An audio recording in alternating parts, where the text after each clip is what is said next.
I am happy to have Automotive Seminars as a sponsor for the show. Now, if you're not familiar, Automotive Seminars is a diagnostic technician training company. They've got a website that there'll be a link to in the show notes. And what they offer is top-notch training to technicians like us in the field. I've been taking their training courses for years and have got a ton of benefit out of it. They've got top-notch instructors, John Thornton, Scott Shotton, Scott Manna, and every other month they've got a 2-night course that you can sign up for. Join in, ask questions, and afterwards, you've paid for the course, you can access a recorded version whenever you want. You can rewatch the class 2 years later in case you wanted some details on it. And that is a fantastic feature. So make sure to check out the website to see what courses they have available and what's coming up in the future. This podcast is brought to you by Jarhead Diagnostics. Jarhead Diagnostics manufactures in-house diagnostic equipment and storage solutions, as well as distributes for companies like Pico, ATS, and TopDon. One of my favorite tools that I've bought from Brandon and Jarhead Diag is the case for the U-scope. If you don't have a U-scope, you probably should, but if you have one, you got to get one of these 3D printed cases, has a magnet on it, has a full-size BNC lead that you can connect to, and it gets rid of the weak point of that scope, which is the mini BNC connection, which is pretty fragile. This case makes this thing nice and secure and makes it an even better tool than it was. So check out jarheaddiag.com. The link is in the show notes. This episode is brought to you by L1 Automotive Training and Keith Perkins. If you're looking for education on module programming, J2534, EEPROM work, key and immobilizer, electrical diagnostics, or drivability diagnostics, Keith has a website, l1training.com, that's got over 60 hours of training videos on all those subjects and more. When I first started out doing mobile, I utilized Keith's videos on module programming in J2534 in order to get my head wrapped around what I would need for the tooling, the computers, the software setups, what kind of obstacles I would be up against when I'm out there programming modules on cars. And it was a huge benefit to me. And I continue to use the training videos that he has on his website. So I strongly recommend checking out l1training.com. We have got Auto Rescue Tools and Isaac Rodell as a sponsor for this podcast. Hey guys, if you're looking for programming laptops, you want the laptop set up ready to go for programming control modules on vehicles, you need key cutting equipment, you need diagnostic tools, Isaac is your guy. Has all that stuff available for purchase, and the support that he offers along with the purchase has been outstanding. I bought some stuff from him in the past. I got my Dolphin key cutting tool from him several years back. And again, the support has been phenomenal. Helped me out along the way with anything additional I needed to make it work for me. Also, for the month of June 2023, they've got Autel updates for sale. So make sure to check that out as well. Again, that's autorescuetools.com. The link will be in the show notes.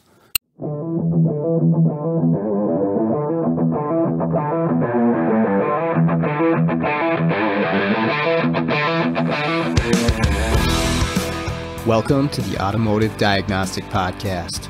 We're going to explore ways to sharpen our diagnostic skills, find learning resources, and hear from experts in the automotive field. Hey, what's going on, automotive world? Welcome to episode 100 of the Automotive Diagnostic Podcast. It's been a pretty cool ride to get to this point, and I mean, honestly, I feel like I'm still just getting going with this, but 100 episodes is quite a bit of content. I've talked to so many awesome people, had really intelligent people on the show, and outside of the show too, just conversations and people that have reached out to me. It's been awesome. And that's why I'm doing this show. I don't make any money off of this. I actually pay to make the podcast happen. I never intended to make any money off the show. It is generally to give back to the industry and try to improve everyone that's, seeking to improve themselves. But also, I've been able to improve myself through this. I feel really lucky to be able to share time with the people that have come on this show and learn from them and talk to people outside. Even if you weren't on the podcast, but you reached out and talked to me about something, I've gained something from that too. So I really do feel lucky that I'm able to do this and able to connect with everybody. So just want to give a big thank you to everyone that's been on the show, everyone that listens to the show. We're going to keep rolling with this and kind of see where it goes. I don't have a grand master scheme for it, but hopefully we'll hit episode 200 and 500 and 1,000, but we'll see where it goes. Anyways, with that out of the way, today's episode, I've got 3 guests, Scott Shotton, Matt Fanslow, and Matthew Skundrich. Should be familiar with all of them. They've all been on the show before. They're going to join me today to talk about training in the automotive industry. So this would be training events that we go to. And of course, we'll talk about the virtual online training as well. And these guys have some really good perspective and points to discuss about training in the automotive industry. We've kind of talked about some of this before, but again, really good conversation with some smart guys and a little bit of humor in there as well. So with that out of the way, let's jump in. We're live. Well, not live, but recording. Oh. All right, good night, guys. See you tomorrow. Nice chat. I really enjoyed it. I learned a lot. So, welcome to episode 100 of the podcast that I didn't plan for at all. What's a landmark? Any of your episodes? I mean, I'm just asking. Just barely. Do the 5-minute ones count? Yeah. No, I did not count. Or you just kind of get on there like, and you talk about those. I'd be at like 115 if I counted those, so I don't actually count those. Oh, all right. I didn't know if the flashing OBD1 codes counted as an episode. No. Chrysler, you cycle the key 12 times. I had to explain to somebody today how to add a Ford remote in. He's like, I don't know what I'm doing wrong. And I'm like, just cycle the key till you hear the door locks. When you hear the door locks, leave it on. How do I know the door locks? And I'm like, if you don't hear clunk, clunk, then you didn't go long enough. And then yeah, usually 3 of them go clunk, clunk up here. The 4th one goes bzzz. So then the guy sends me a video, and no lie, he's going on, off, on, off, on. I'm like, no, you gotta do it like 8 times in 5 seconds. Watch. And I just stuck my key in my GM, and I was like, and then he goes, I can't stop that fast. It's like he has momentum. Yeah, I guess. I don't think it works that way. I gotta think about this. I was like, try 8. If that doesn't work, go to 10. He called me an hour later. He's like, I finally programmed my key fobs. And I'm like, it's been an hour. That should have been a 12-second job, max. How do you ever start a GM with where you gotta do that like wiggle with the key to get it to all the tumblers to lock in? No, you get somebody like Scott who's been around 100 years and has dealt with them for 20 years. And you go, here, can you turn this ignition on for me? Because I swear to you, you get some older guy and he's like, watch. There you go, it's on. And I'm over there for 20 minutes. I'm throwing holy water on it. Come out, demons! Start. Older guy. I'm going to pick on you a little bit. I'm an older guy, but I have more hair than you. So yeah. This is true. It doesn't take much though. Scott had gray hair when he turned 20. I mean, come on. Not quite. 23, 24. 23. It's not gray. It's silver. It's silver. Well, it's Steve Martin-esque. I'll take that as a compliment, I guess. That's funny. Wild and crazy guy. With wild and crazy guys. All right. I'm pretty bald though. Check that out. Look at that. Oh, stop! You're blinding me. Pretty much. It's a good thing these aren't like video shared. They'd be terrible. Yep. Audio only is the way to go. Much easier.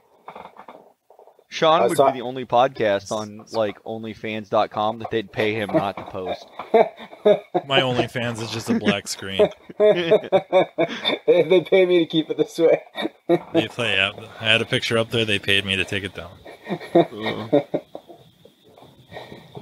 I was talking to Cody about that because he does a YouTube channel. I was like, dude, audio only is the way to go. It's 100 times easier to edit things as opposed to a video. He's like, yeah, it takes me days to edit a video. It's like, yeah, I could just sit here. I could be wearing no pants. Nobody knows any different. I'm not wearing pants. So we're good. Are you required to wear pants for meetings? All right, so we're going to talk about training? Yeah, let's do that. I don't know exactly where it's going to go, but I have a feeling we'll have some thoughts. Well, yeah. Scott's probably been training longer than I've been in the industry. They're calling me old again. But anyway, go ahead. You mean training like presenting or training like attending training? Both.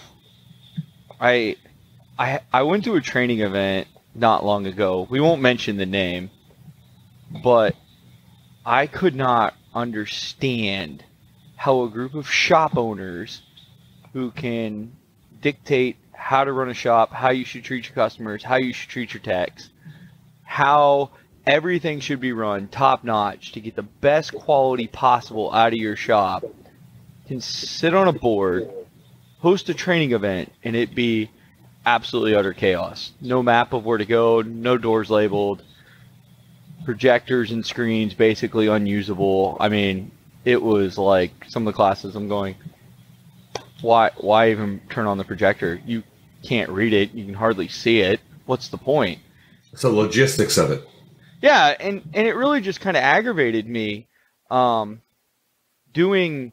So I have a very much a technical background. I was a technical director at a church for like 2 years. So I'm used to going and sitting in like huge events, you know, millions of dollars in equipment, and it all have to be organized. The presenter tells you, hey, I'm going to have a presentation. Here's roughly what I need. And the goal of that organization that's hosting that presenter meets the guy's needs, right? So if like I was going to hire Scott Shotton to come down and teach, and I said, hey, Scott, do you need a projector? Yes. The next question out of my mouth would be, is your presentation widescreen, 16:9, or is it 4:3? And if you go, well, I don't know, I would go, can you send me some of your presentation so that I can figure out how to best meet your needs? Right? Because right. And do you have HDMI or VGA or and all those questions to make the logistics work? Yeah, and I just don't understand how, as an industry, we expect to take this industry and take the next generation that is very much a tech-savvy generation. I mean, they grew up with an iPhone in their hand, for crying out loud, if you're 18 years old, and go, hey, come join our industry. It's got all this cool stuff. Oh, by the way, training sucks because you can't see anything. You can't hear anything. And, oh, if we give you a handout, it's in black and white and it's a loose leaf. Like, really? I'm sorry, what's a handout? Well, it really irks me now. And I mean, I've been to training events. I went to Vision 1 year. I sat in your class, Scott. I loved it. Your handout was well done. You beat me up. If I remember correctly, you beat me up a little bit in that class. I might have had to shut you down. Yeah, I had a lot of questions because what you said made sense, and I was like, I wonder about this and this. And also, the kid next to me was like, hey, can you ask him this? You're louder than I am. I'm like, I don't care. But you could see everything. You could tell Vision had put thought into it. And maybe it's not Vision, right? Maybe it's the hotel itself realized, hey, these are training events. Let's go ahead and make this nice. I mean, there is some responsibility of the host hotel that usually provides the equipment. Granted, it's normally subpar. But one of the big things for Vision to me when you go there and you're new, there was a map, for God's sakes. And it had all the rooms numbered. And then next to it was a list of all the classrooms, what the class numbers were, who the teacher were, and what room they're in at what time. So you could figure out where to go. It was the little things that I'm sitting here going, and we want people to pay thousands of dollars to come to this? Why? Using vision as an example, it's done very well. Sherry and her team do it very well. As far as like being able to see stuff on the screen, I also agree too. The screens are large. In most cases, they're large. I have been to other events where the screen is really small. And think about it. If I was to show an IDS scan tool graphing screen on a small screen, you can't read the numbers. You can't read anything. No. You know, so again, I greatly appreciate the big screens, the good projectors. It makes it so much easier and better for the student. Yeah, and it kind of cracks me up because I just went and did another training this weekend with Brandon Seckler, and he's like, "Oh, I'll bring my projector," or Brandon offered to bring his, and then he had to leave it at this event. And I said, "Don't worry about it, I'll bring my new one." I just bought like almost a Mac Daddy projector compared to most of these teachers that I see bring a projector and a 120-inch screen. And the 120-inch screen looks big sitting in my front room. Like, it's massive in my front room.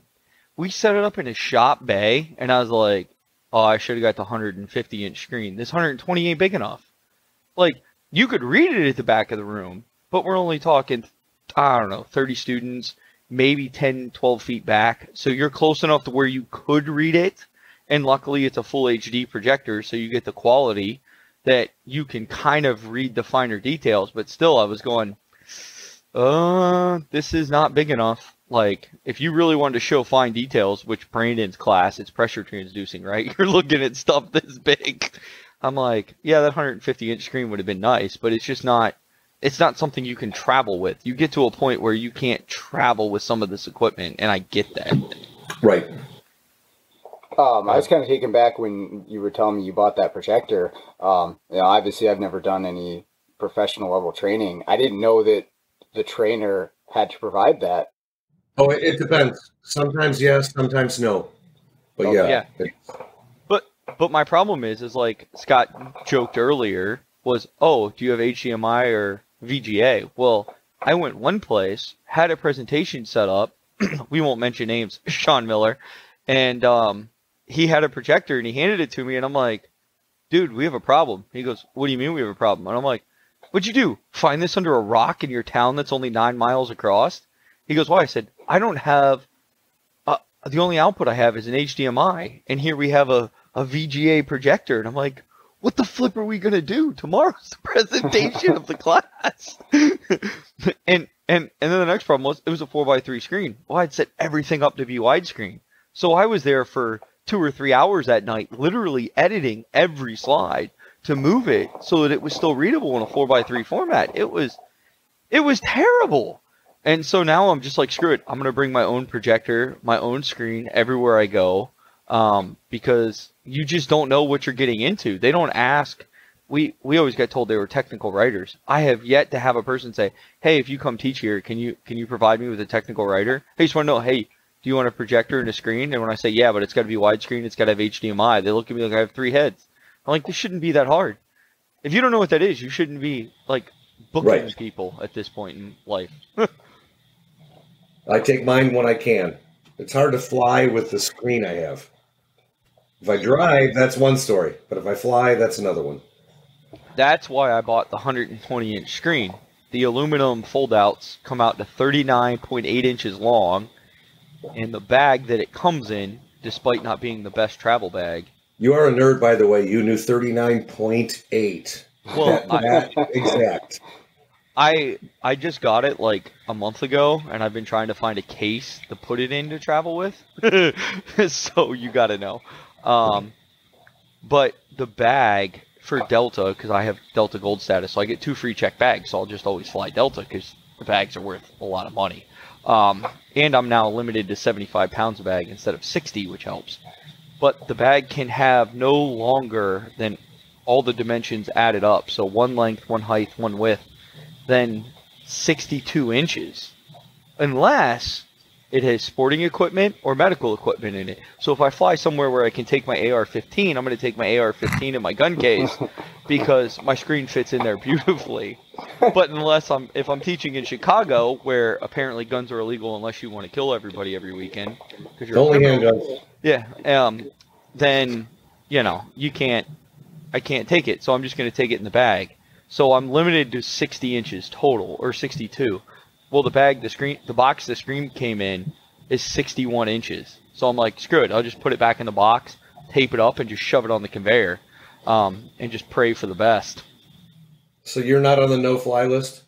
Not yet. Okay, just making sure. Just check. I can see Matt being one of those guys who has a meltdown on the plane. He's upset about something. They get him off before the plane takes off. Dude, I hate flying. I get very, very motion sick, so I try to buy the seats in front of the wing. Sure. In Delta, it's Comfort Plus, because the plane, if you ever fly and you get to sit up front, look backwards when you're at 30,000 feet. The plane does this little circle in the back, and I will get so sick on a flight. So now I try to buy the nicer seats. Matter of fact, when I went to North Carolina, I got to buy first class tickets for like $75 each way, and I was like, nice. $75, yeah. It was well worth $75. Yeah. But going to Chicago, it was like $700, and I'm like, no. Ooh. So, yeah. I just find it funny that we just can't get quality stuff in a training class. So when you say quality stuff, do you mean in person or the virtual stuff that's been going on? No. Now we're getting back to in person now, and I'm excited about that because I missed that. You can't convince me to watch that class that I need to take again of yours, because I forgot more than what I learned online. Like, I just can't do it. 3 hours of sitting here, by the end of the hour, I'm going. I mean, I'm nodding off. I'm not paying attention. I'm playing games on my iPhone. I mean, it's tough to stay engaged. I prefer in person. If we take a vote right now. Who prefers in person? I do, definitely. Yep. Fanslow's Depends who's there. What was that, Matt? Depends on who's there. Yeah, okay. That's how I decide. Depends on the trainer or the people that you're sitting next to in the back row. In general. Depends on the quality of individuals there. Yeah, But, I know there have been a handful of times that Matt has probably been sitting next to Harvey in the back row, and Harvey was probably taking a nap. No offense to Harvey, he could, chilling out in the back row, Somehow he could nod off and yet still hear everything. Yep, he'd wake up and chime in right when it was appropriate. Miss that guy. See, he wasn't really sleeping. He was doing what all moms have learned to do. He was just resting his eyes. Because I could never get away with anything as a child. My mom could be passed out on the couch. You like so much as pull out the permanent marker from the drawer. Put it back! You were sleeping!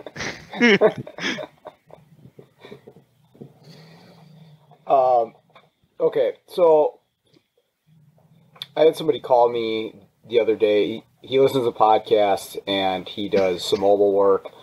And he had done some training in the past, professional level training. And he had gotten a call recently that a company wants him to get back into it, wants him to do some industry training. And he was really on the fence about it because his feeling is, and based from his experience training and his experience out in the field, that there doesn't seem to be motivation from a lot of technicians, the majority of technicians in the field, to want to even bother with training, and if they go, to take all this in and actually, try to learn and grow.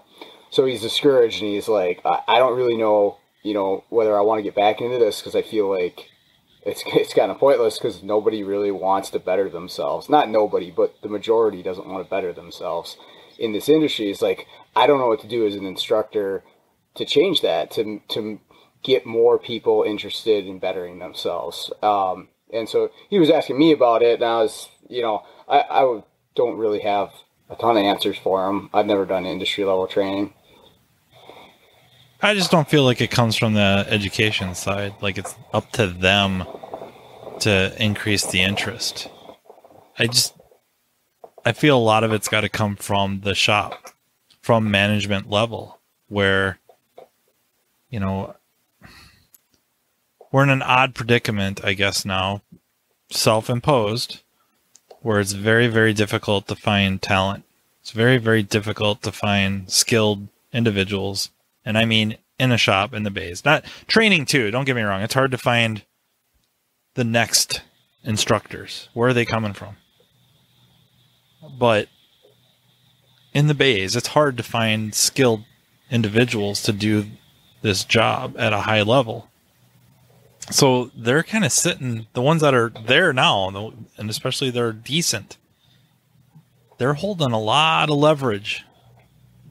What are you going to do? Are you going to say like, well, no, part of working here is regular education and, we pay you to go, or, have something worked out that's fair, right? And I think it's been discussed on here a little bit, and not that it would hurt to discuss more, but let's just assume a veteran tech that is a producer, therefore you as management have offered to pay not only for the training and to get them to the training, depending on, if it's local or, an event, get them there and then pay them to be in there. You still have the tech. If he doesn't really want to, or she, if they don't really want to, what's the threat? Really? So I still feel like at the shop level, they have to really promote and push and stress continued training, continued education for whatever area of the vehicle you typically service. And I understand a lot of indie techs out there. It's bumper to bumper, whatever ticket you grab, that's what you're doing. So you try to have a wide range of training available, and that's hard to find. What is there for training for like the more mechanical end of things? Not that would be such a high volume class versus like diagnostics and electrical stuff where there's so much. It just seems like it's got to come from that. If that's just kind of part of the way things are, everybody is going for training at some point. Service advisors, managers, owners, the bookkeeper, the techs at all levels, just regularly rotating through training, be it in person or online. That is just kind of expected. That would help greatly. It's just so rare. It's really, really rare that there's any shops I can think of just in high volumes. Like there's the ones we all kind of know about, especially through social media. But as a whole, looking around locally, extended locally, outside of that, whatever radius you want to swing around your shop or house, it's really rare. I don't know many that regularly, I don't know if demand is quite the right word, but should be maybe, demand that their employees attend continued education. I think part of that's the shop, like you're saying, should push them to do it or require them to do it. Part of it's awareness. I'll give you an example in a second. And part of it's just, are you actually going to do it as the technician? So the shop part you covered. The awareness, I'll give you a great example.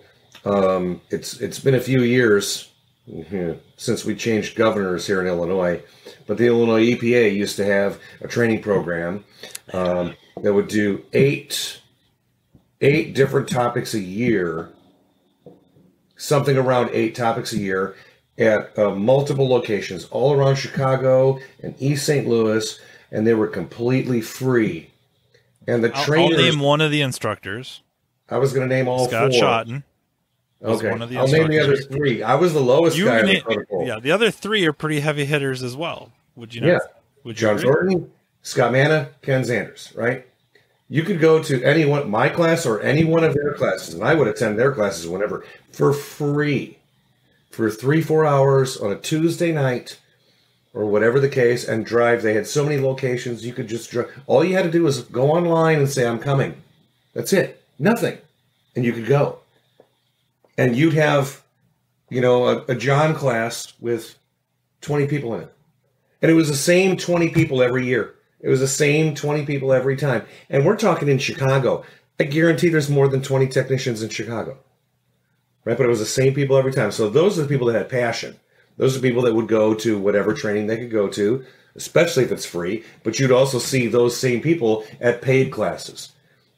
Some of them have gone on to be on some of these podcasts, right? Because they're growing in the industry as well. It's ridiculous to me because I was never one of those. Maybe it's why I've moved down my path, my career path, is I was never one of those like, yeah, training, okay, cool. Never mind, I'm going to hang out and do something else. Never mind. No, I always went. My boss paid for it.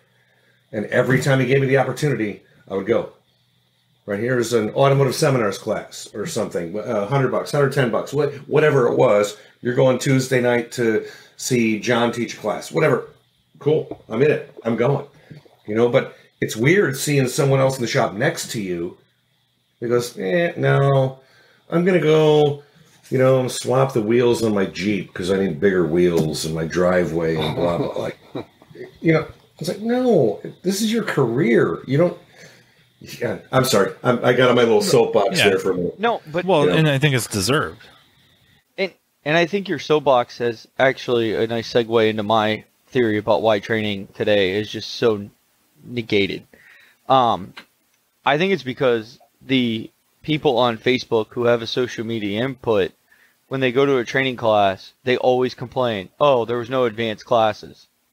Well, then the guy who needs the basic electrical really doesn't even want to sign up for it because now he feels embarrassed to go. And here's a prime example. I had a guy, I think it was Monday, I went and looked at this Nissan. He looked at me and goes, how old are you? And I said, I'm 34. And he goes, Jesus, I've been fixing cars longer than you've been alive. Why are they calling you to fix this car? I said, because I understand electrical apparently better than you do. I don't know what to tell you. And I was there 15 minutes and I was like, oh, it needs an ECM relay. Here you go. Car starts. See you. Bye. My diag fee, and I left. And I realized that it was at that moment that guy would probably never walk into a basic electrical class, yet he needs the fundamentals so much. And the reason he won't is, one, he's arrogant. Let's just be honest. There's an ego in all of us that just says, oh, we're above that. But he really needs it. Two, I guarantee you nobody else his level or better is going to walk into that basic electrical class be like, oh, that sounds like something I should take just to get a refresher. It's like we knock as an industry the basics, but yet every day that's how we fix cars. It's just the simple basics, repetitive, over and over and over again. We've somehow made this huge mistake that fundamental means easy. Somehow that got correlated. Learn the fundamentals. Oh, well, that's the basics, therefore easy. That's never been the case. That's never, ever been the case. And yet that's our thought process. And then, I agree with what you're saying. They feel like they've been in a couple electrical classes or they're pretty handy with their test light. They don't really They're need really to good go. with a power probe. Yeah, they've been to a few scope classes and, they just don't really ever use a scope. Therefore, they just don't really need it. And, it's not the mundane stuff day in and day out. It's those ones that maybe kick your butt that shouldn't, or they don't accept that as kicking their butt. It's just they think they're following this path to a diagnosis, and it's misleading them because they didn't reach for the other tool, whatever that may be, right? It wouldn't have to be a lab scope or a current probe with a lab scope or something like that. It could have been a headlight. Yeah, used correctly, but yeah. Right, you know what I mean? No, like there's certain tests where they got the voltmeter out, and that's way not the right tool for that job. They'd have been much better off with a headlight or a 3157 or some type of. The right tool for the job is the freaking wiring diagram. Yeah. And when I see people stabbing like wires with a test light or a voltmeter or a power probe, I'm like, do you even know what you're doing? Where's the wiring diagram? What are you testing? I don't know. Get the wiring diagram before you start stabbing wires. That's step number one. But I won't tell you I did that the other day, but I at least back probed them. Okay, I'm guilty too. I have. When you look at the ignition coils on one side of the engine, and they all have the same color wires, except for one in position number 2 on every coil, it's a pretty safe bet that's the trigger wire. So you probe that guy. So I don't always use the wiring diagram, but anything in question, that wiring diagram's out. Yeah, mine was similar. It was a radar on a 2021 Kia K5. I had no comm with it, and I checked all the fuses. Well, they're all good. So then I just took my scope and checked powers, grounds, and can lines, and was like, well, it's the only one with 12 volts. Let's see if it lights a test light. Oh, yep, it's definitely power. But I mean, it only had 6 wires. It had a LIN bus, and I know from looking at other Kias that there's a LIN bus that goes straight to the camera for collision avoidance. It helps with pedestrians and bicycles. That's why when you code the radar, it has to match the camera because they talk directly to each other. And then I knew the other 2 wires were CAN just from looking at the pattern. I'm like, well, this out of 6, this only means that I have a power and I have a ground left. I mean, it wasn't rocket science. It has to have a power and a ground.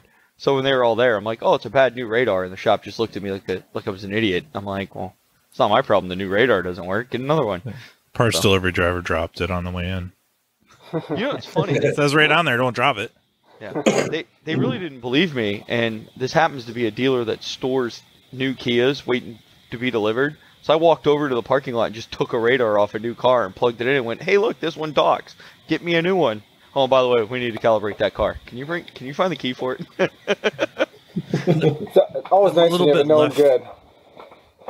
A little bit left field an idea. I guess, I would, whatever class I would go to, or even like some of the trade regs, read an article about a diagnostic, like a case study or a diagnostic process or something like that. That there's many nights, and I'm not insinuating it was, up till midnight at the shop, but there's nights I would stay after work till, a couple hours to try that. I just went to this class and, scoping using a low amp current probe, again, it doesn't have to be next level or, and really, who's to say that isn't next level? Just because it's kind of popular now and known about doesn't mean it's not next level. It's next level. But I would stay after work and I'd bring some vehicles in and I'd scope fuel pumps or ignition coils or whatever. It doesn't matter what I'd scoped. It's just I did it because I wanted to be able to do it. I wanted to see it with my own eyes.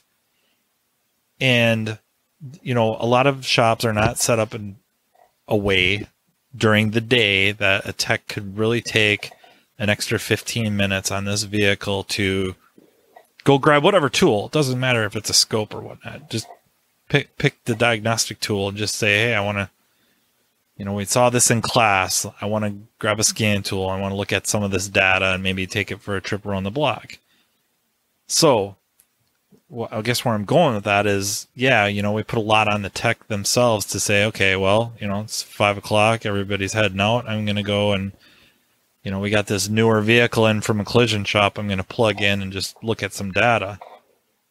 I find it, odd that shop owners, managers don't look at that and kind of track your training. And I just went to this Shotton class on, diagnostics from the driver's seat or something of that nature.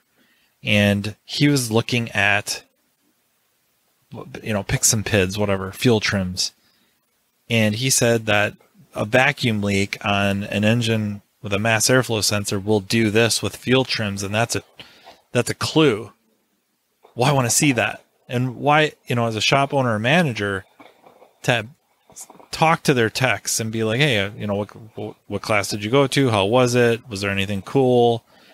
Talk about this test, for a vacuum leak sitting in the driver's seat. You can kind of have a pretty good idea. You got this issue and what the next step would be. Well, did you bring a car in and try that? Hey, the shop loaner vehicle or my vehicle or that one car over there, would that work? Let's do that. Yeah, and prove it to yourself. Try to kind of feed that. I don't know if repetition's quite the right word, but to put into practice something they just learned, because that's like the biggest thing I ever hear about is, you know, Scott and I are now doing these Pico classes, namely at Vision. There's people that have been in that class multiple times. And it could be because I'm a horrible instructor, and that's very believable. But I think the other thing that they say to protect me, my feelings, is that, you know, whatever, they enjoyed themselves, they learned a lot, and then they got back to the shop and they never got to put it into practice. And then months and months and months go by. Oh, this would be a great opportunity to use the scope.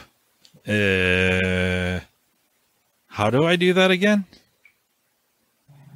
You got to do it. You got to practice it. I mean, Matt alluded to the classes that we're teaching. They're hands-on, so that's at least one step above just listening to someone and seeing the screen. Nothing against that, but I know that most of us in this field we're visual, and when you put something in our hands, right, you're going to show me a picture of a rear differential, a ring and pinion gear, and so forth, and explain how it works, and how to take it apart, and how to put it together, and size of the shims, and all that kind of stuff.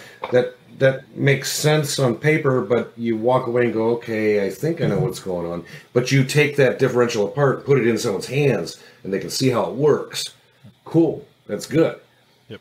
Right? So hands-on classes, they're very hard logistically to do, especially for large groups. But I think they're beneficial. Anything that you would take from a face-to-face class or a virtual class, for that matter, where there is no hands-on component, like Matt said, if you don't put it to practice, spend the extra night after work and go, and try it. Matt told me that I can current ramp this ignition coil and see XYZ.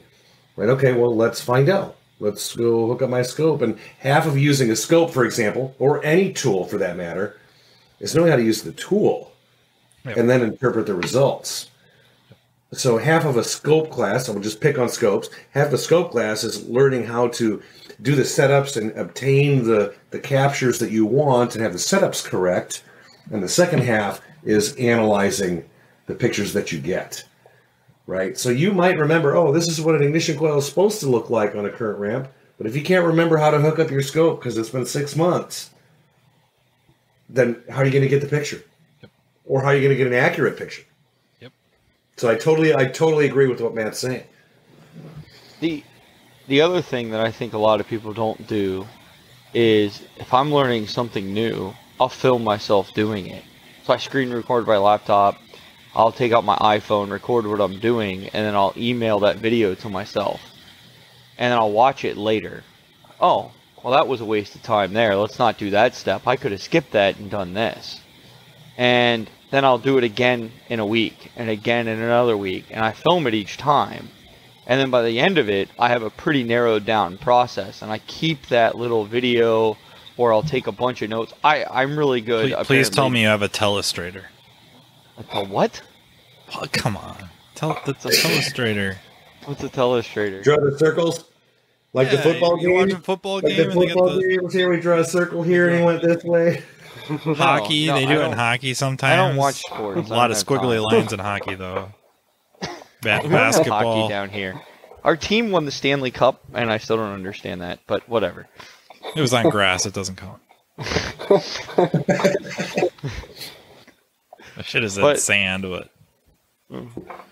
But, I mean, and then I keep those. Now, I'm a person who can learn from reading something, so I found that out that's apparently a gift. Like you mentioned, Scott, if you read how a differential works, can you actually go do it? I'm the guy who would be like, oh, that's how it works, and I could just walk over and go do it. But apparently that's a really rare gift. I did not realize how rare that was. So I'll write notes or do something, and then if I don't do that process for 6 months, well, I can go back and read my notes. Oh, this was a proficient way I figured out how to do this. Now I have it. Now let me go back and do it again. And I can keep that process up. The problem was I started it too late in life. So now there's stuff I haven't done in months, years. Like, I don't deal with lean codes very much anymore because it's mostly body shops. I don't deal with many misfires anymore because it's mostly body shops. So when I get a lean code or a misfire, I'm like, oh my gosh, let me go dig out some books and read. I'll come back tomorrow. And I do. I spend 4 or 5 hours at night trying to remember what lean and rich is and how this system works. And I bog myself down with learning, but it's one of those things where I wish I would have kept more notes early on about how I did things and why I did them that way. So what you're explaining there, I mean, all the things that you're doing, and then, I mean, even the fact that you're saying, like, you know, you can read something and go do it, like, you're the outlier, right? I think it's just a fact that we can all accept, like, not everybody in this industry or any industry, any job is going to be doing those things or like that unless they have the right incentive, right? And so, you know, my thought is, okay, so we want to get the majority of technicians, you know, up to a higher level just to better the industry, right?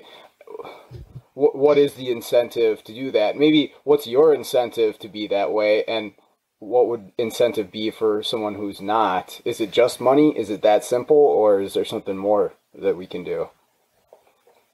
I think especially young people coming in, it's less about the money and more about being a part of something, but also feeling like you are contributing to their success in the future. And Shanahan would talk about this a lot. Matt Shanahan. Has he been on your podcast yet? There's too many Matts in this industry. We need to get people with different names. He was on God darn it. Was it this one or was it Carms? But he was talking about how a lot of kids coming out of college, trade schools, choose going to the dealers over independent shops. And the overwhelming reason was training. That they had kind of a career path at the dealer that was not available to them, or at least projected or explained to them during the interviewing process in an independent shop, where the independent shop's like, you know, we'll see how it goes. And the dealer would be more like, oh, no, you know, you start here and you take these classes and these are online. And then you go to, you know, such and such a place and we give you a car and we pay you. And, you know, eventually you work your way up to, you know, master status or whatever their designation is, you know, world.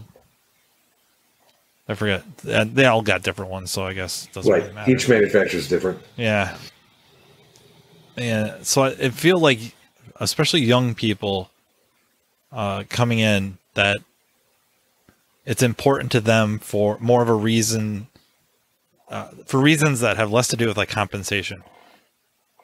The veterans, the ones that have been in it for a while, now it's more about, I would say, compensation for time.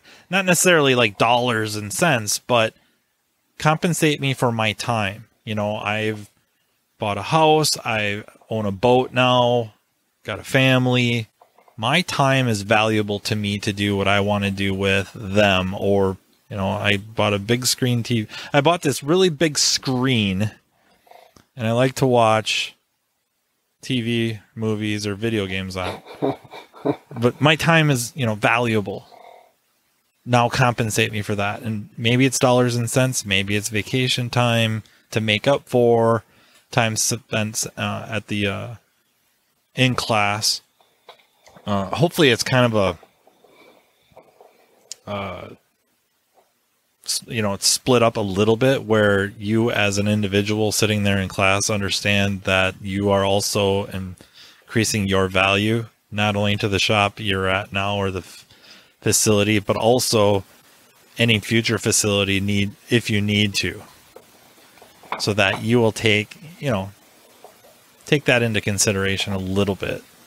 You know, not that we shouldn't be like most other professions where if you're sent to training, usually you're covered. Also consider that you're improving yourself as well to make yourself more marketable. You kind of touched on something there that I've never understood.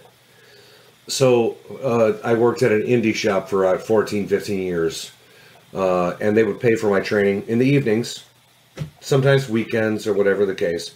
They never paid me extra pay, like book time or however you want to look at your pay scale. Like, we're paying for your training, you can go.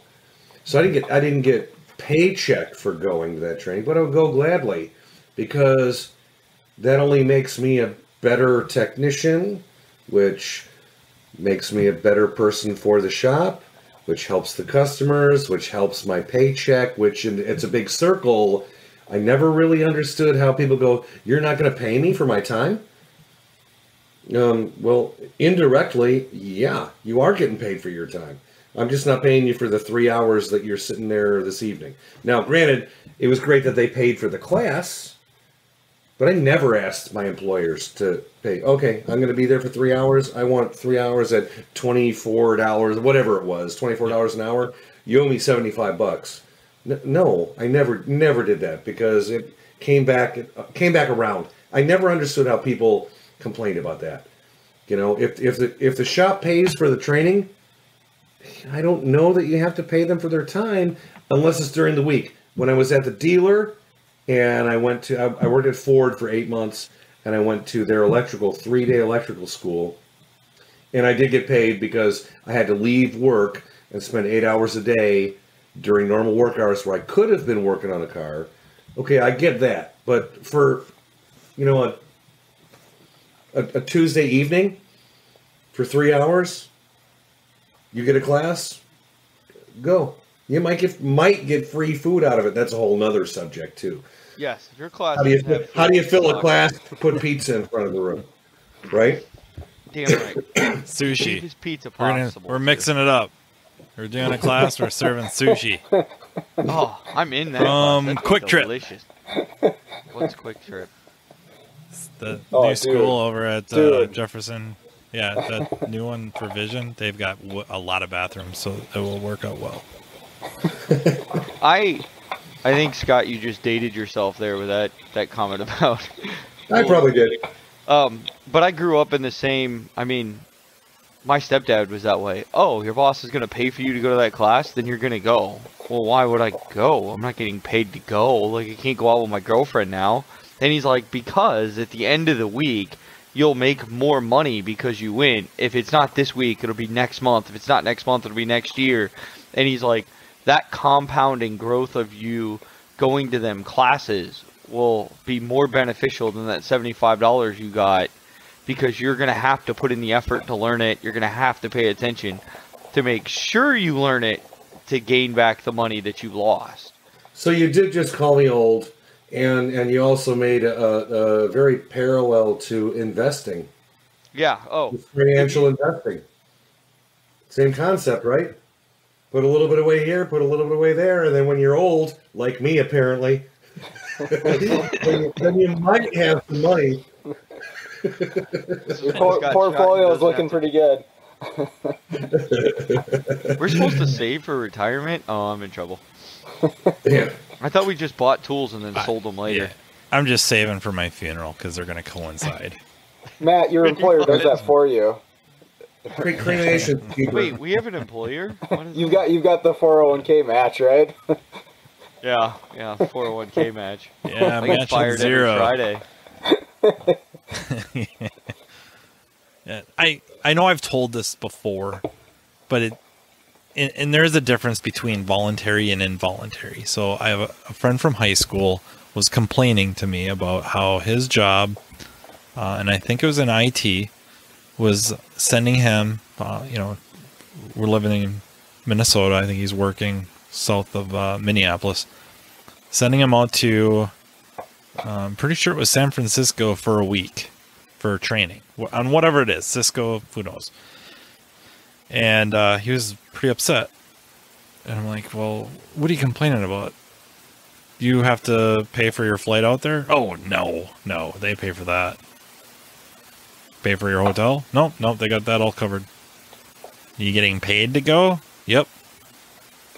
Okay, I suppose you have to feed yourself. No, I get a stipend for every day. Like, what are you complaining about? Dude, I had to pay for my flight out to San Francisco to go to Harvey and Edwin's hybrid class. I lucked out. I knew somebody going, so I split a hotel with them. I had to feed myself. I didn't get paid to go. Now, granted, I chose that. I wanted to know how to work on hybrids. I didn't want one showing up and be totally clueless. You know, so the class helped me be slightly clueless. And, you know, but he's complaining the whole time about this. I'm like, what are you complaining about? Like, they're helping you get better at your job, which is already paying you better than I get paid to do mine. I couldn't get over that. And granted, he didn't really have a choice. Don't go, don't work here. For us, I think that may used to be a threat. And maybe some shops that is a threat. You know, maybe some shops kind of have slapped a set of golden handcuffs on their employees a little bit. Like, yeah, you'll be out of a job for 5 minutes. But are you going to replace that job? Really? You know, some of them, absolutely. Some of them, if they ever got fired, it'd be a favor. They'd instantly improve their station. So maybe that's an idea for shop owners, is to start thinking in those kind of terms. So, handing out your own sets of golden handcuffs, where now swing the leverage a little bit. Not that we always have to fight for leverage, but maybe even it out a little bit. Yeah, it's there whether you want it to be or not, right? But that's the way I always looked at it as a tech, right? If they want to pay for me to go to training, I'm going to jump on that. I mean, it's free education, right? Like, I never understood why people wouldn't want to go to that. That's who you got to get on your podcast, not all of us who would go anyways. I don't know if I'd go anyways. I'm getting pickier since I'm self-employed about where I go. Why? So for me, like, let's just take vision, right? So let's say the average week, just for whole numbers, I'm doing $30,000 a month in sales, right? So there's 4 weeks in a month, so that's what, $6,000, roughly. So now for me to take close for a week, pay, let's say, $1,000 for a flight. Well, now we're at $7,000. Then I got to pay for vision, pay for hotel, pay for food. You're talking $10,000 to go for a week. It becomes hard as a sole proprietor, single employee to justify $10,000. Yeah, and there's a certain reality that doing what you do day in and day out on the vehicles you do them on. So, you know, not saying I know exactly what you do, but mobile. You have a good idea. You work on body shop cars. Doing a lot of mobiles, collision shops, usually newer vehicles. Most of the training and a lot of that stuff doesn't necessarily pertain. No, yeah, but to a 2020. It gets rough. And that's my issue. Like, I love Brandon Seckler's class to death. Don't get me wrong when I say this, but good God, I think I busted out the rudest comment ever when he's like, "Oh, we got this case study of this 1999 Cadillac," and I'm like, "Dude, that car doesn't even flipping exist today. Come on!" Like, nobody has the Cadillac North Star that when you pull the heads off, the bolt strip out of the block, right? Like, those are all gone. Update your case study, man. You got to time cert them. Come on. But that's where, like, I get picky about training. And honestly, if I'm going to go to training, and this sounds bad, I prefer Saturday, Sunday. I can fly out late Friday night or Friday afternoon. I'll take a red eye home and be back to work on Monday. It's the least out-of-pocket expense. Yeah, but you have the passion, you're willing to do that. How many technicians that work everyday shops are going to go, all right, I'm going to work all week long. Even if my boss pays for it, I'm flying out Friday, Saturday, no wife, no kids, no boat, no four-wheelers, no snowmobiles, no nothing. right? And then come back Sunday night late and get up and go to work in the morning. That's not appealing to many people unless they have a passion for their job and growing. And I think that's one of the issues. I don't know how many shops I've gone to where being mobile and they're like, well, where do I get this training? Well, here's a place, here's a place, here's a place. I go back 2 months later for another job. Where do I get this training? Same place I told you last time. Did you go? Oh, no. Yeah. Well, where do I get this training? No. It's like, go. You know, it's not like... Oh, go ahead. Well, I mean, it's not... You've been doing... Just to pick on ADAS a little bit. Or I should say pick out. You've been doing ADAS now for what? 3 years or more? Yeah. Roughly? So you were doing it before there was really any classes on it. So you were really just... And not saying like you need a ton of training to do it. You learned that you had to follow the instructions. You have the right target. Do what it says. Follow the instructions. And, you know, muddle through some of the line drawing or whatever you want to call that. But you kind of figured it out on your own. Where now, I would say shops that didn't get on that bandwagon right away, now the boss is talking about spending, you know, whatever the amount is. You know, they're going to buy one of those big, quote unquote, universal kits. We'll just say that. It's the master kit for $50,000. Yeah, master kit. There, that's probably better yet. A master kit, they're going to drop tens of thousands of dollars. And, okay, make us some money. And there's kind of that holy shit moment. Then, yeah, okay, we got to go get some training. And they could go to a number of training events and come back with a increased competency level. But really looking at your day-to-day, it isn't butt kissing at all. It's just a reality. You're not alone. There's a lot of mobile companies, mobile techs out there, same exact category. If I go to these classes, what am I taking away? What's going to help me tomorrow? And unless you're struggling with electrical stuff, which is it's not knocking anybody. If you do, you do. Now you have every reason to go to one of these. But if you're not, your day-to-day is fighting 2020, 2021s, figuring out how to get your, you know, interface to work, or, you know, the manufacturer switched up how they're, you know, you're accessing a portal or whatnot. What do these offer? It is rough for you guys to do that. It's really rough. Well, and that kind of comes back, you know, full circle to what Matt was talking about at the beginning too. Like, it still pays to go to fundamental classes, but I mean, would it pay for you to go to a, you know, basic ADAS class because you've been doing it for so long? And what do you think?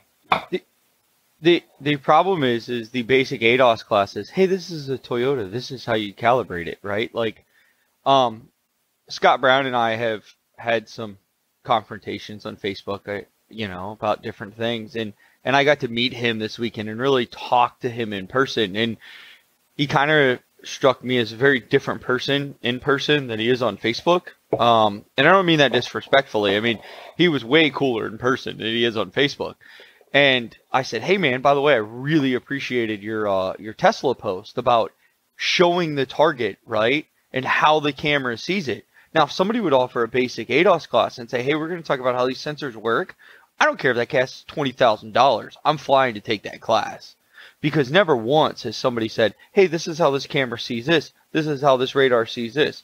On this BMW, this is what it means by a short-range radar. This is how far it works. This is how a long-range radar works. This is how they work together. This is what the car is seeing, right? To me, that's basic fundamentals. Sitting there telling me, oh, if you do a Toyota, you need to put the target 3,000 millimeters from the center of the front bumper, and it needs to be the same height, and this is how the procedure states it, and this is what it means. No, that's not fundamental. I'm teaching you how to do it. And that's where I think a lot of the ADAS classes are wrong, but lucky you, Shotton and I are doing an ADAS fundamental class. It's only $10,000 a seat, so you're going to save. and we're capping it. There's only one seat left, so you want to tonight?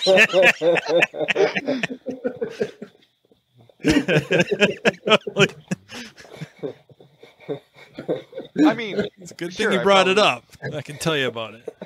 All right, guys, I got to go and start reading about this ADAS stuff so I can get ready for this.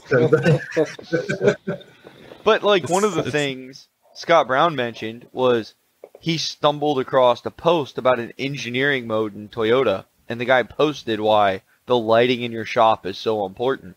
And he said that you couldn't see the target on the left, but the center and the right one you could see clearly. And the guy goes, "This passed. But if you knew the camera saw it like this, would you let this car go?" And I sat there and thought, no, I'd never let it go, but it says pass, so I'm letting it go all day long. Why don't we know this kind of information? Why can't we see that? And that's the kind of things with Scott Brown's connections that he has and what he's done for the industry that he can provide, I think, to other people. And so I'm hoping that me talking to him and bugging him, maybe he'll write a class and I can pay stupid money and fly out to a shop in communist California and take it. But, you know. And I'll be the first to admit, I'm the first one to kind of knock a class. Like, why am I going to take that? ATG, I love automotive training group classes. Their books are great.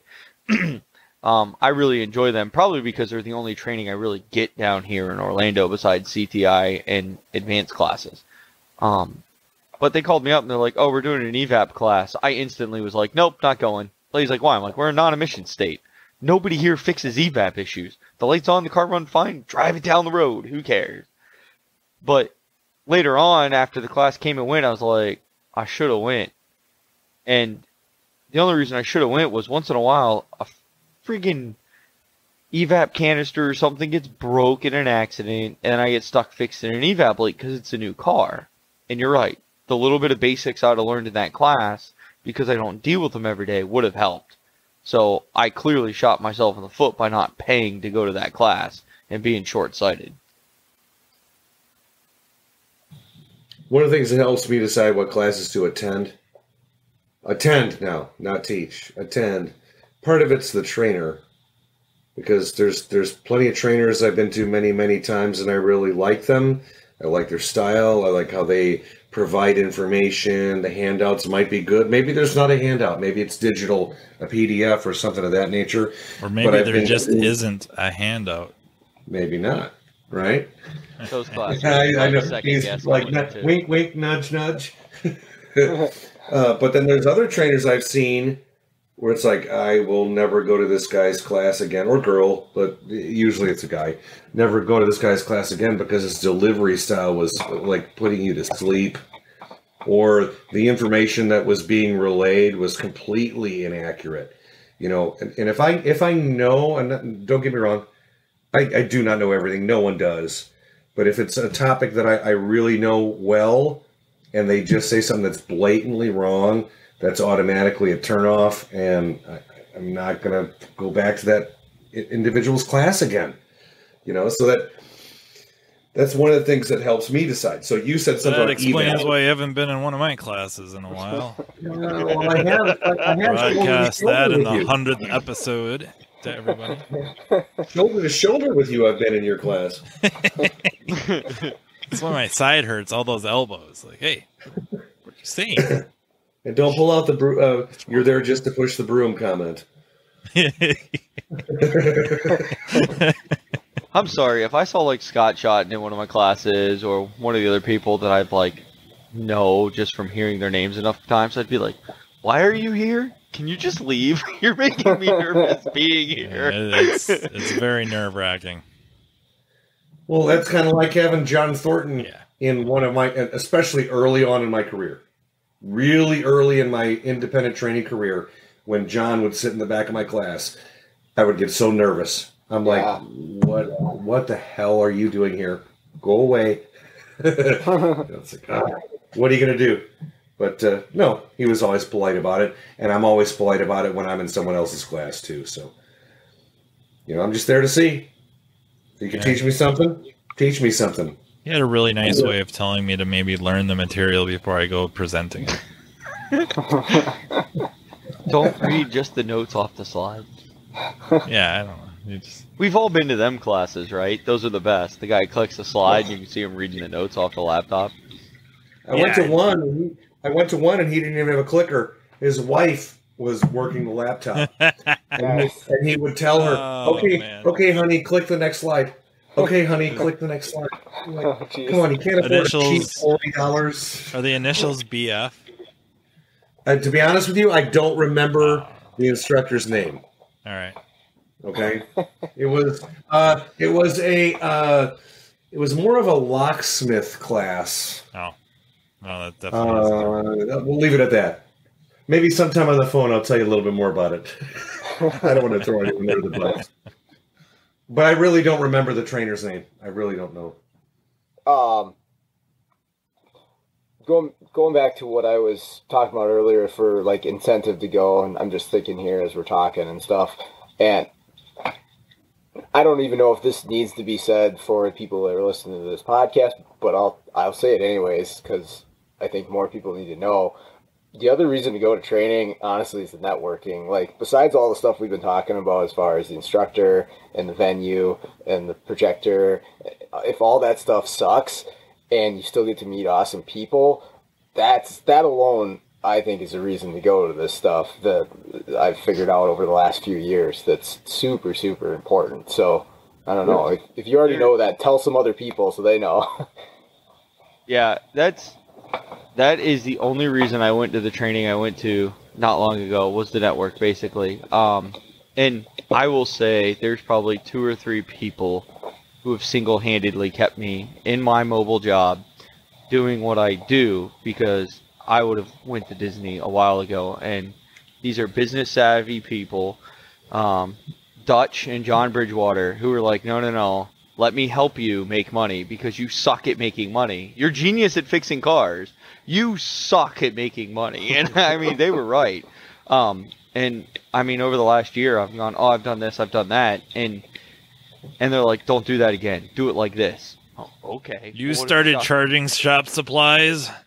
No, I didn't charge shop supplies. I should, though. That'd be a good way to make money this year. Yeah, what the heck? I can't believe they didn't tell you to start doing that. Environmental fees. And then the other big person... Wear and tear on the vehicle. For a mobile guy, that's probably a new one. Right. Shop supplies and vehicle. What's this line that says WT? What is that? But Kirk Holland, I met him at Vision, or...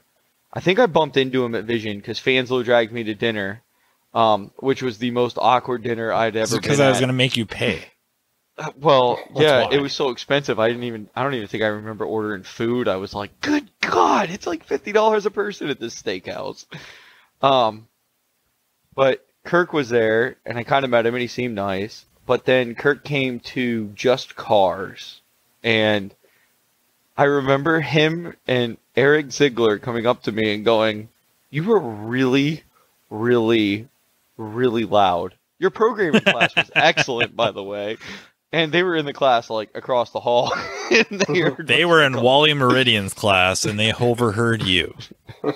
Pretty much. And he had some key questions, and I had some questions about how he runs his mobile stuff. And I will say I probably call him 2-3 times a week. Hey, man, I got this Mercedes. I know you do a little more Mercedes than I do. Do you know how this system works or how this works? And he knows. Like, he knows how it works. Oh, yeah, Kirk. Yeah. I was on the phone with him today. The guy's just friggin' brilliant. Or if you need something, he'll find a way to get it for you. If you need an answer. Oh, super nice. He'll bend over backwards for you. Oh, gosh, man. I mean, he's just been a lifeline for me in my mobile business, and I wouldn't have had that without training. So, yeah, you're right. The training may not always be the best, and you might have shoddy handouts, and you can't friggin' see the screen, but the guy sitting next to you might turn into your best friend that saved your day. Because he knows something you don't. Yeah, I mean, the networking, I mean, Matt and I met at the Linder conference probably in, 06 or somewhere around there. Was quite a while ago. It's back when you had to re-spoke the wheels on the wagon. Right. You know, and then obviously you've been to my class too. So I mean, not Matt was. I don't know if Matt's ever been in one of my classes. He doesn't have to come to Keep my getting classes. thrown out. Yeah, I just kick you out. Get out of here. You know, but you obviously were in one of my classes, and that's how we met. And then we ended up at dinners. And like I don't know if I have your phone number, but if I needed something, would you answer the phone call if I called? I answer anybody's phone call. My phone rings all day long with people calling me, asking me questions. Yeah, right. So I mean, it's people that you meet. It's like, you know, when I got this question, that's why I called Kirk today. I had an ADAS issue, and Eric was busy, and I'm like, well, who am I going to bother next? How is Eric busy? Isn't he like semi-retired? Isn't Eric like semi-retired, living in Jacksonville or something? Oh, he's in Jacksonville, and he still runs the business. And does some training, but he's not out on the road unless one of his guys, because the business is in Illinois.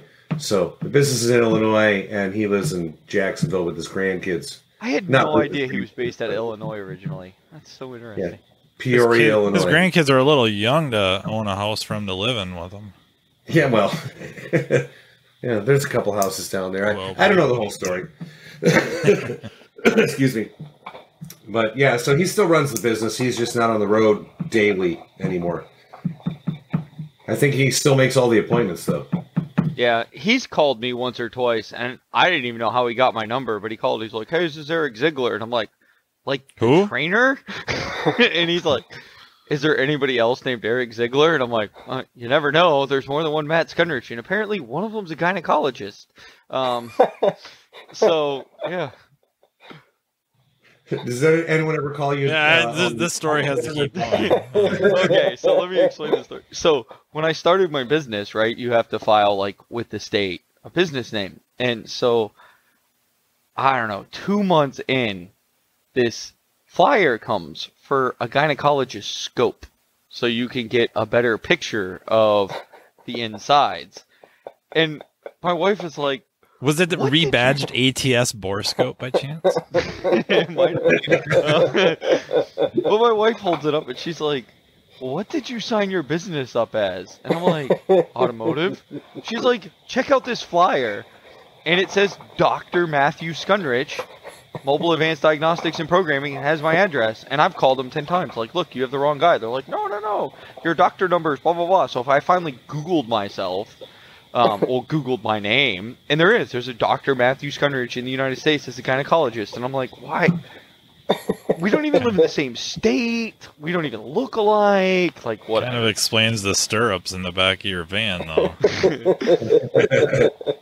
I will say it looks really good for looking in the muffler to check out the muffler bearing. I mean, I have found them useful for that. So now I'm wondering, can you get a prescription pad? If I can get one of those, I'd be very happy. You can buy a lot of equipment patches with one of them. I just want motion sickness patches because they require a prescription, and it's a pain to get. You could be the first mobile tech driving around like a Kenworth or a Western Star, Peterbilt, just pulling in with a 53-foot trailer. You couldn't pull into half my shops. I'm going to work on this car now. Let me pull it into my trailer. Does he ever shut the Jake brake off? Jeez. Oh, I'm going to calibrate this ADAS in my trailer so that I have the optimal lighting. Yeah. Sweet. Rain or shine. I got slide outs on the side, so you make sure you have enough room on the side. This used to be John Force's trailer. Oh. That'd be nice, actually. Oh, no, he's thinking. Yeah, There's actually... right. So Skundrich is showing up to Vision with a prescription pad. Yes, sir. So there is a company out here. My glass guy gave me the flyer, but they have a 23-foot trailer, and they have the Altel ADAS frame mounted to it, mounted in the front, and it's got a shade covering that they pull over to the car, and they drive the car on, and they move the car, chock the wheels so it's at the right distance, and then they calibrate it right on the trailer. I don't know how they make any money at it, because I'm like, just driving the trailer around in Florida with all our toll roads, that sucker's like $12 just to go through one toll. They have a WT line and a TR line.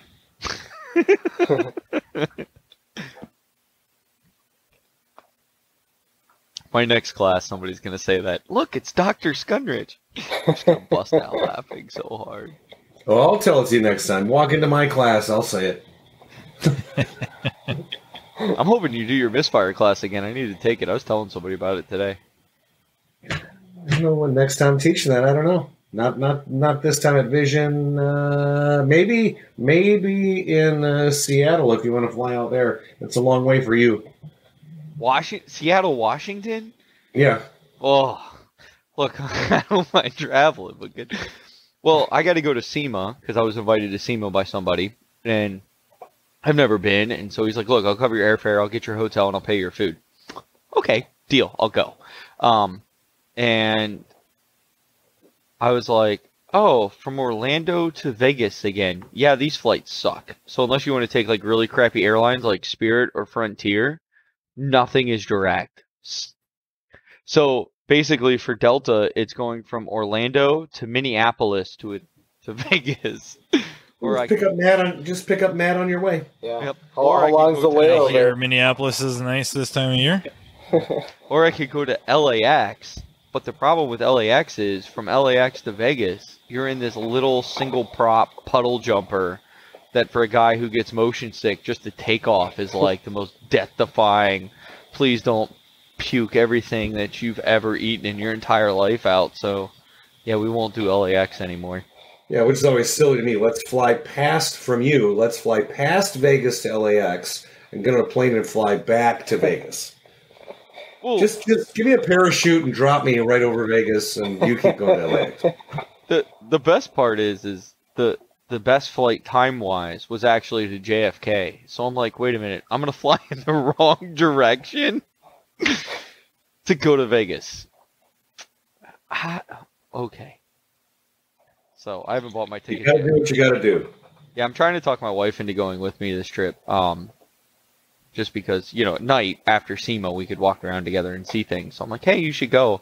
And so I gave her flight options, and she's like, your flights suck. So. When's that show? First week of November. Okay. Because I'm supposed to be there Halloween night, which is a big deal to my wife, because having a Fremont Street. Well, having a 4 and that's 6-year-old, my wife wants to be here with the kids, and I'm like, no, we need to be in Vegas. I want to see what happens. Yeah, you have to go to Fremont Street. Especially on Halloween. Oh, yeah. If you're going on Halloween, go to Fremont Street for sure. Listen, last time I was there, they had circles that people could stand in, and these ladies were yelling tips for picks. And I was thinking to myself, I'll give you a tip, no pick. Just put some more clothes on, lady. Nobody wants to see that. She was like, I don't know, 5'6", 350 pounds, and like a G-string and a bra. And I'm like, look, lady, nobody wants to see that. Just put some clothes on. And Hey, there's somebody for everybody. This conversation is going south fast. he'll edit it out later. Or not. Yeah, maybe. The other thing I think with training, I'll get back on topic, that I hear a lot of techs say or complain about, and I'm guilty of this. So a lot of these things is because I've done it and I realized how stupid now it sounds. Is you go to a class, you sit in there, and the boss will ask you or somebody asks you, hey, what'd you think of the class? Oh, I don't know, I didn't get anything out of it. Well, damn it, that is a stupid answer, and I want to punch myself now for ever saying it, and other people who say it. Yeah, you may not got a lot out of it, but don't talk bad about the class, because you don't know if that person next to you thought that class was life-changing. You know what I mean? Maybe that guy presented a misfire in a way. That tech could have been like, dang it, man, I spent like 8 hours on a car. That would have been brilliant to figure out. And you're going, I do that every day. That was dumb. I didn't get anything out of it. But the other thing, too, is you got to realize that the longer you're in this career and the more you know, not that you'll ever know anything, everything, or even anything if you're Fanslow, is that every class you take, no matter how basic or how fundamental, there's one or two things you gain out of that class. So I've taken Brandon Seckler's pressure transducing class, I want to say 3 times now. And it's the same class, like same slides, same class every time. But every time I go, there's something I'm like, oh, I don't remember that the first time. And maybe I've just forgot, right? Because I know it's pretty much the same presentation, but I gained something out of it. And that's why when somebody hosted it for free 3.5 hours away, I'm like, yeah, I'll bring a projector, I'll bring a screen, I'll see you there Saturday morning. I don't care it's a 3.5 hour drive. I'll be there. It's a free class. It was worth it. So we need to learn that when somebody says, hey, how was the class? Try to state it positively. Oh, the class was pretty good. I learned this, this, and this. Or, hey, I got this one fact out of it I didn't think about. It really is going to help, do this. Because if you could make a positive spin, you don't know why the person's asking the question. Maybe they got a lot out of it and they have a question for you. And they want to ask you. But if you say, oh, that class was stupid, I didn't get anything out of it, they may not ask the question they want to ask, because now they're going to go, oh, I'm not asking him. He's going to think my question's stupid. I'll agree with what you're saying, but I think you have to have that attitude before you go into the class. Oh, agree. Oh, you're spot on there. Because you go in and know, all right, let's say I went to take a basic electrical class tomorrow. Okay? I'm pretty good with electrical. Do I know everything about electrical? No. But I'm pretty good with electrical. So if I go in thinking, all right, frickin' this electrical class is going to be basic. It's going to, so you have that bad attitude going in, you're not going to get anything out of it. But if you go in understanding that, you know what, I probably know 90% of what's in this class, maybe I'm just picking a number, right? There's 10% in here somewhere, some little tip I might pick up. Or, hey, use this particular shunt resistor to measure with a current probe, parasitic drain, or whatever. It doesn't really matter. If I pick one thing up, then all right, cool. Then I got something for my time. But as you said, when I'm walking out of the class, I'm not going, that class sucked. Or, it was. I'm like, no, it was pretty good, because I'm looking at going, all right, did I agree with all the stuff the instructor taught? And if I didn't agree, that means I have more homework to do when I go home. Right? Go home and test a theory, or look up, the actual physics law or something to make sure that either I'm correct or the instructor's correct. Because if the instructor's correct, I got to correct what I'm doing, because I might be wrong, right? So you just have to have a completely different attitude. But when you go in, I don't care what level you're at, when you go in expecting to learn something, and don't badmouth it unless it really deserves it. But you have to realize that, it can't be because the class might be below your skill level. Let's just say it's below your skill level. You can't badmouth it, because it might be an awesome class for the skill level 1 or 2 steps down. Hopefully I made that point. Right. I mean, you're spot on. Yeah. Deciding a class is good or bad based on level or advanced. I hate those words. How advanced the topic is, or something of that nature. Really, I mean, does the class fit the title? And granted, we've forced people to title their classes in ways that they shouldn't have to, because as a whole, we refuse to go to basic classes. And then we tried to use fundamental, and no, we're on to that now. So we don't go to fundamental classes. So you forced everybody to go advanced, or, some sort of verbiage that makes it seem like it's worth your time. But if it fits the title, they cover the topics they say they're going to topic, and it's accurate, it's immediately a good class. Then I suppose you could critique it based on delivery and stuff like that, and that'd be for the most part, pretty personal. I would think most people don't want somebody that kind of just drones away, but sometimes they don't want a stand-up comedian either. That it gets a little too goofy, and okay, are you going to teach us something other than really good jokes to tell when we get back to work? Not that isn't worthwhile. Yeah, or really long stories, or political rants, or. Yeah, and I won't go further with that. Right, no, but you're exactly right, and you're exactly right about hearing people critique classes where, like, oh, the class sucked, is so basic. Yeah, but did it cover the stuff that it said it was going to cover? And like you're saying, the vast majority of the attendees, it's exactly what they needed. You should feel better about being able to sit through that class and go, all right, yeah, I got a handle on this stuff. All right, what's next? And like Matt mentioned, after a while, going to training, gaining experience, the training worked. You got better. You got more knowledgeable. It's going to be a little harder to take as much from a class as you used to. So maybe you used to go to a class, he's name dropped Steckler enough. No, you've been to Steckler's class the first time, and it blows your freaking mind. You're just He just left the room. holy crap! I had to go get another class so I could talk about this class. whole room. My ideas about approaching diagnostics engine mechanically have been blown out of the water. Oh my god! Oh my god! And then, maybe some equipment purchases, and you put into practice and a couple more classes, and now you go to somebody else's engine mechanical with electrical means classes, or whatever the title would be. I don't know, pressure transducer diagnostics, something of that nature. And you're just kind of like, I bet I've been doing this for years.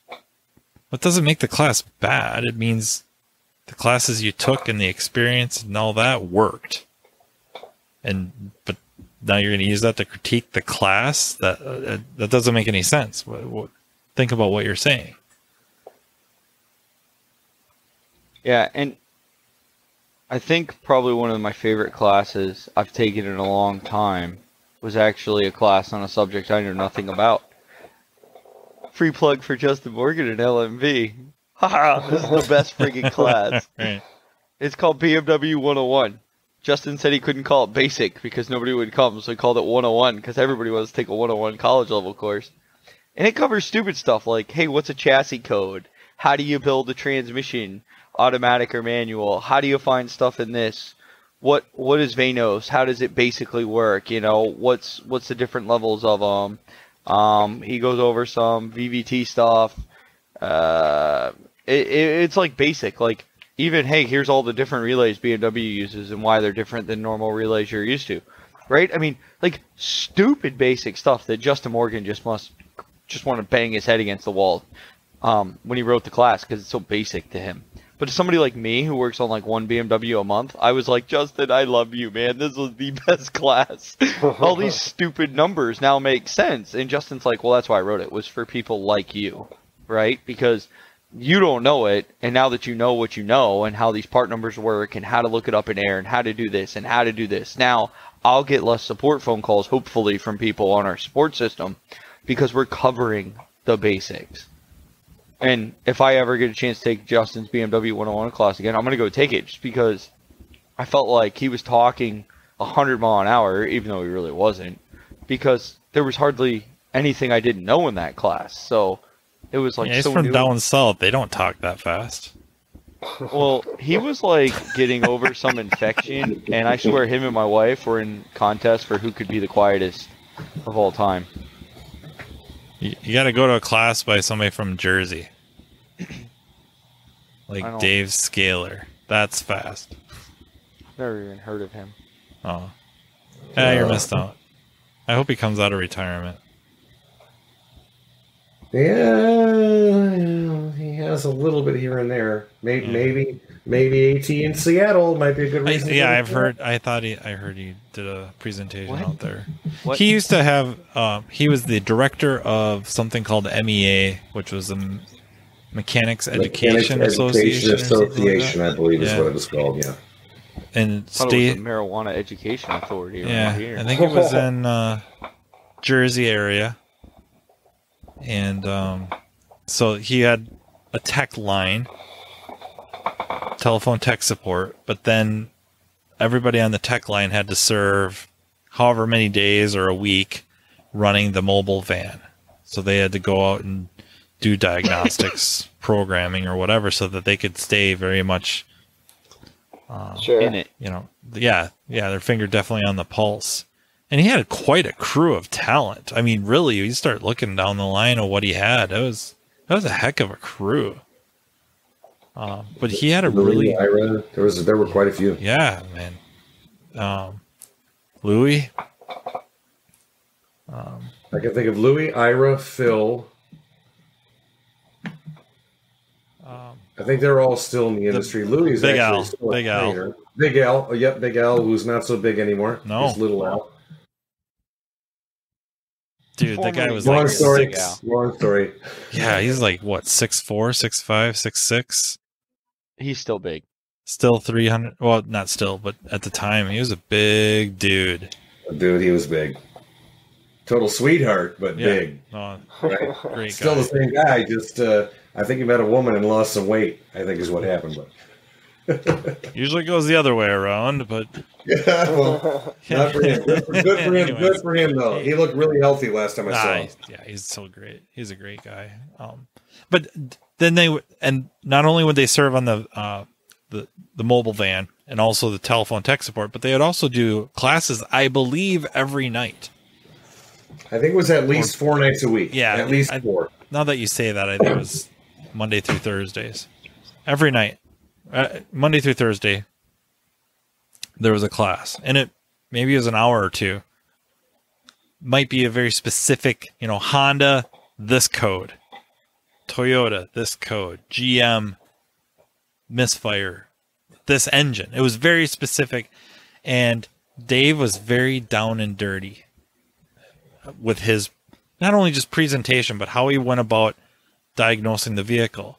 And the best thing about him was he kind of talk a little bit of smack about the advanced way, using a pressure transducer or doing this or whatever.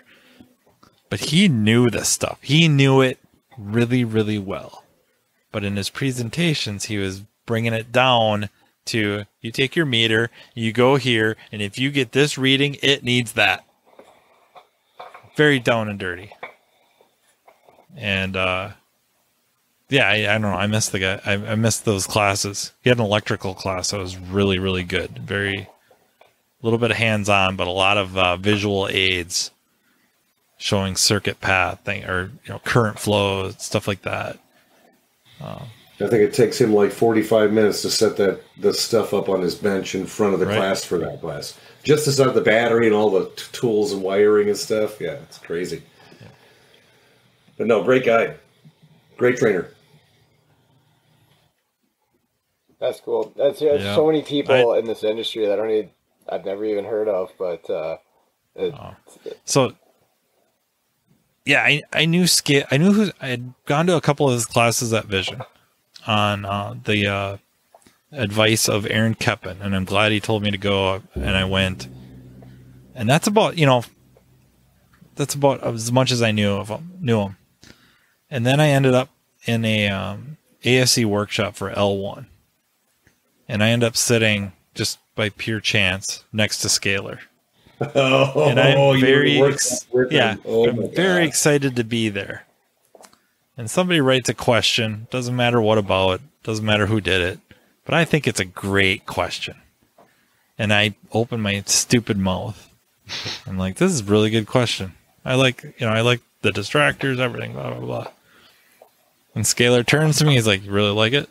Yeah, I think it's a pretty good question. Huh.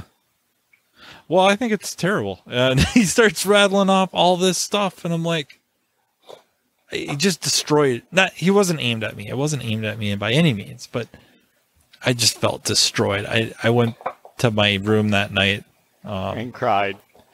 Almost. It was like, dude, you gotta bring your A game because you are outclassed. Yeah. Well, he did testify in front of Congress or something at some point too, didn't he? Yep. Yeah, we have one of the best arguments I've ever seen in my life. It was at Vision with Rusty Savina about some of the stuff with right to repair. It was unbelievable. The guy went off like a rocket, and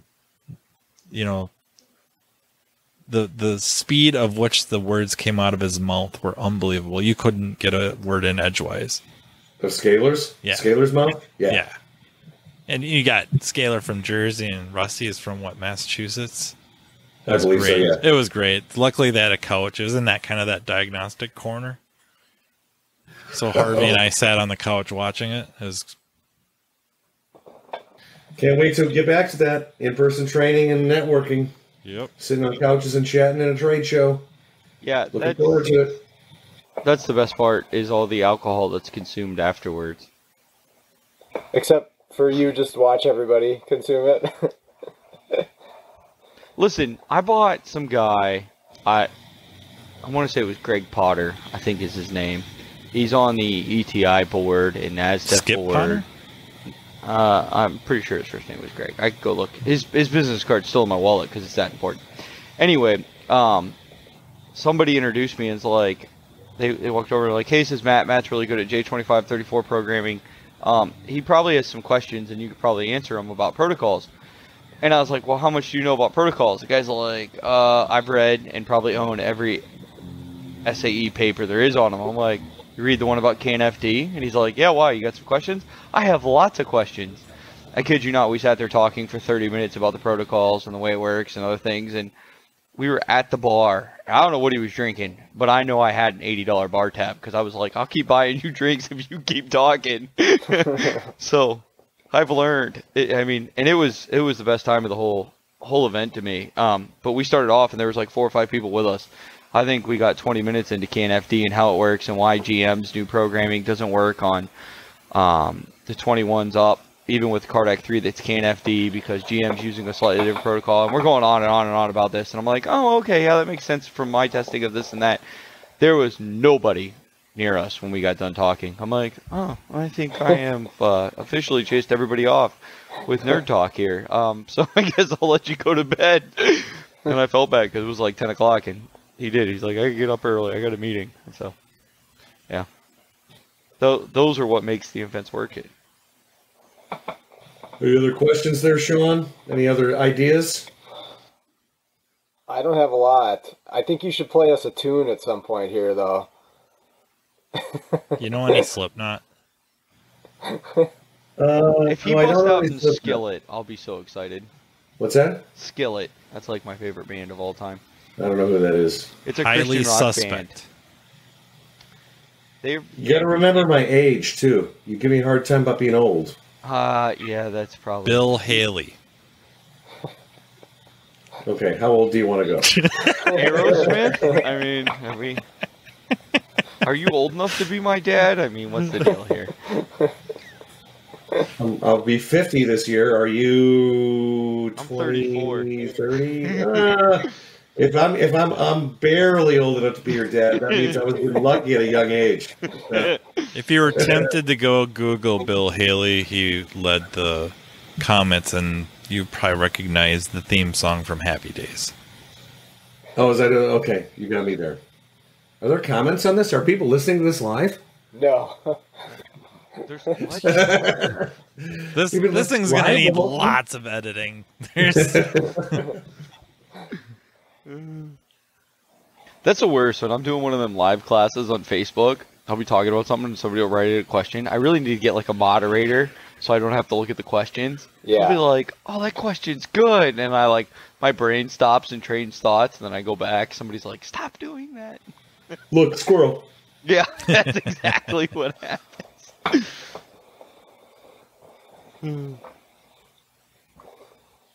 Well, I have decided that I know Matt's and Sean's internet just sucks because Scott Shotton, his camera looks nice and he hasn't blurred out at all. So apparently it's Sean and Matt's internet. It's just terrible in Minnesota. It's just Minnesota in general, I'm sure. I haven't noticed anything. Yeah, you guys all sound good. What was that? I haven't completely frozen and lost the whole thing, so that's a plus for me. That was funny. Matt and I were doing it with Sean, and Sean's just like, not there. Matt's like, so, what do you want to talk about now? It just became like the Matt joke, and Sean Open was the floodgates. It's always funny when it freezes up and the person that was in the camera's got some really goofy look on their face, like, Yep. and it sticks there for like 5 minutes. Looks like Po from Kung Fu Panda when he's getting the acupuncture. Yeah, My kids, we've been watching How to Train Your Dragon on the projector. Those are such good movies. I like the first two. I don't know about that last one. It's kind of... I don't like them getting that. married and the dragons getting married and having little kids. What's wrong with that? You're just not a happily ever after kind of guy. I'm a realist. Unless part 4, they get divorced. Didn't you just get married? Are you like hinting at something? I mean, what's the deal here? Have you learned you're always wrong now? Is that the deal? I've known that for a long time. A long time. I'm just codependent. I mean, what Scott mentioned earlier about like, oh, you know, guys in the mechanic field, they don't want like time away from their wives. I'm like, have you seen how they talk about them on Facebook? It seems like when they get away from training is the only time they're freaking happy in their marriage. Well, I've seen that too, but yeah, you know. I'm codependent and I needed health insurance.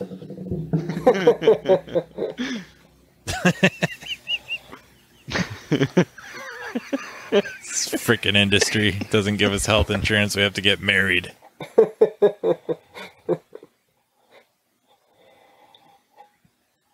You can edit this out, right? No.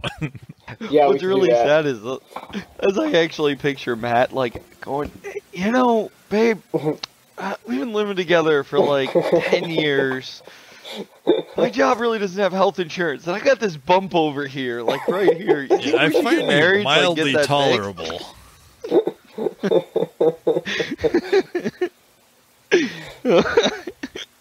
I don't want to chew my arm off in the morning, so let's just make it official.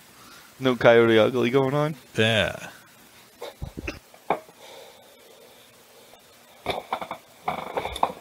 Yeah, that's all I got. And That's a happy show. Okay, one more big thank you to Matt, and Scott for coming on to episode 100, talk about training. As always, I enjoyed that conversation and learned quite a bit myself just listening to those guys talk. So that's all I've got for you today. Thank you to everybody listening. Really appreciate it once again. And let's get out there, start fixing the world one car at a time.